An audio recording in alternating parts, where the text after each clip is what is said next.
Good morning. কেমন আছো তোমরা এই গরমে? প্লিজ সর্বনাশ কী গরম পড়েছে বলো। এই গরমে খুব ভালো থেকো, সুস্থ থেকো, সাবধানে থেকো। ঠিক আছে, আজকের আমি করব ছোলার ডাল লাউ দিয়ে। একদম ঠান্ডা ঠান্ডা রেসিপি, ছোলার ডাল দিয়ে লাউ। ঠিক আছে, তাহলে প্রথমে ছোলার ডালটা আমি সেদ্ধ বসিয়ে দিলাম, আর ওপরে এই যে গ্যাজলাগুলো সব ফেলে দিচ্ছি। ফেলে দিয়ে প্রেশার কুকারে সিটি দিয়ে দিইনি। কেন বলো তো?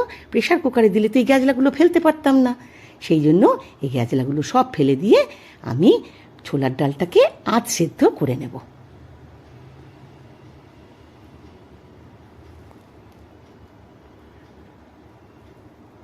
গরমে খুব ঠান্ডা ঠান্ডা খেয়েও, সব সময় জুস শরবত এইসব খেয়েও কিন্তু শরীরটাকে একদম ঠান্ডা রেখো।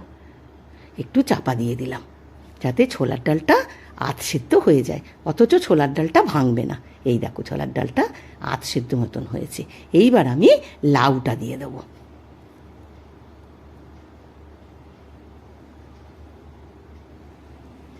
এই লাউটা দিয়ে দিলাম।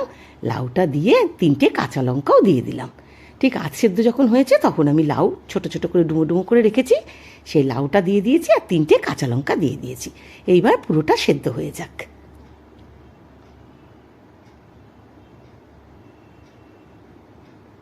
লাউ দিয়ে ছোলার ডাল একটু আলু ভাজা করে নেবে, ব্যাস, আর কিচ্ছু লাগবে না।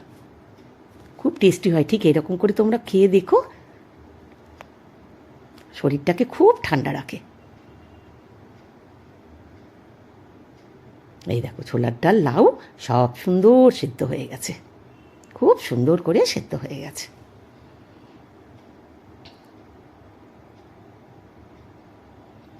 এই দেখো, ডালটা ভাঙেনি, অথচ সেদ্ধ হয়ে গেছে। ঠিক আছে,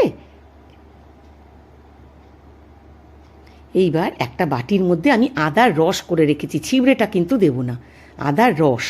দেখেছো? এই দেখো কিরম রস দেখেছো। তার মধ্যে আমি 1 চামচ ধনে, 1 চামচ জিরে আর হাফ চামচ হলুদ দিয়ে দিলাম ওই আদার রসটার মধ্যে। দিয়ে ভালো করে এটাকে মেশাবো, সুন্দর করে এটাকে মেশাবো। একদম আদার রসের সঙ্গে ওই গুঁড়োগুলো একদম মিশে যাবে।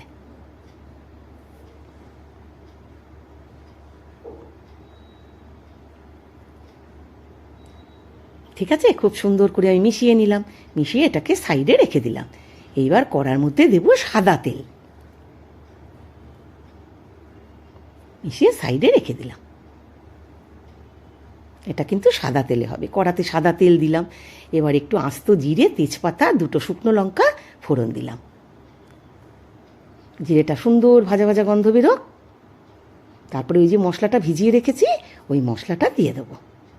ওই 10-15 মিনিট মশলাটা ভেজানো থাকবে, ওই মশলাটা দিয়ে দেব। খুব সুন্দর একটা ভাজা ভাজা গন্ধ বেরোচ্ছে।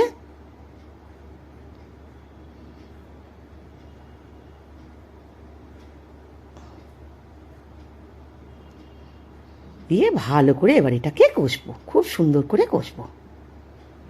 যখন আধ কষা হয়ে যাবে তখন তার মধ্যে একটু নুন দেবো। মিষ্টি কিন্তু অবশ্যই দিতে হবে, ছোলার ডাল মিষ্টি তো একটু দিতেই হবে। আর আন্দাজ মতো নুন দেবে। তোমরা কিন্তু নুন মিষ্টিটা একটু চেক করে নেবে, তোমাদের মতন তোমরা দেবে। ঠিক আছে, তারপরে পুরোটা কষবো একদম তেল ছাড়া পর্যন্ত।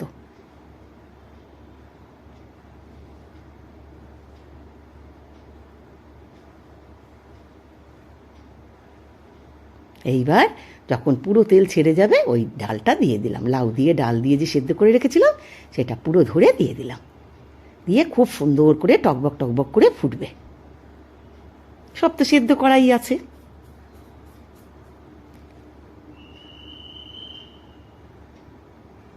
খুব সুন্দর হয় এটা খেতে।